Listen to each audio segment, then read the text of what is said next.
అన్నమయ్య జిల్లా మదనపల్లిలో బాలిక హత్య కేసులో నిందితుడు చనిపోయిన విషయం తెలిసిందే.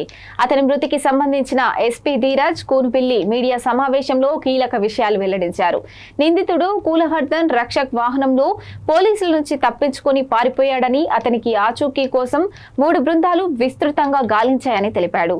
ఈ రోజు ఉదయం నిందితుడు కూలవర్ధన్ చెరువులో ఆత్మహత్య చేసుకున్నట్లు ప్రాథమిక దర్యాప్తులో తెలుస్తుందని ఎస్పీ ధీరజ్ కూనుపిల్లి తెలిపారు. మనకి ముద్దాయికి వెళ్ళి మనం డోర్ బ్రేక్ చేసి చూసినప్పుడు ముద్దాయి అండ్ పక్కనే డ్రమ్లోని చనిపోయిన పాప కూడా శవం కూడా లభ్యమైంది. ఆ టైంలోని చుట్టుపక్కల ఒక 50 మంది గ్రామస్తులంతా కూడా గుమిగూడి ఇతన్ని చంపడానికి ప్రయత్నించే సమయంలో మనమే రక్షక్ వెహికల్ని లో పెట్టి ముద్దాయిని అతన్ని తీసుకోవడం జరిగింది.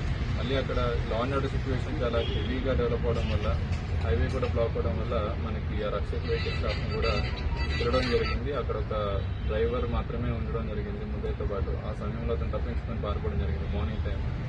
తర్వాత ఒక 2 టీమ్స్ పెట్టి వెచ్చించాం, కానీ హౌవర్ రిజల్ట్ దొరకలేదు. ఈరోజు ఇలా నిన్న జరిగిన ఆందోళనలో కొన్ని యాంటీ సోషల్ ఎలిమెంట్స్ యాక్టివ్గా పాల్గొన్నాయి అనేది ఒక జరుగుతుంది. అది ఎంతవరకు అంటే ఆల్రెడీ ఎవరైతే ఇదంతా ఇష్యూని పొలిటిసైజ్ చేశారో, లేదంటే ఇది ఒక రాంగ్ ధోరణి వైపు తీసుకున్నారో వాళ్ళందరి మీద కూడా కేసు రిజిస్టర్ చేయడం జరిగింది. స్ట్రిక్ట్ యాక్షన్ తీసుకుంటాం.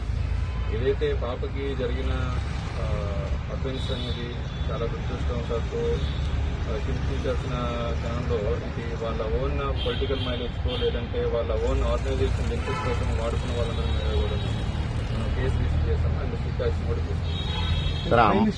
ఇవి ఇప్పటివరకు ఉన్నటువంటి news bulletin updates. Stay tune watching to V3 news. లక్ష్యం సమాజహితం.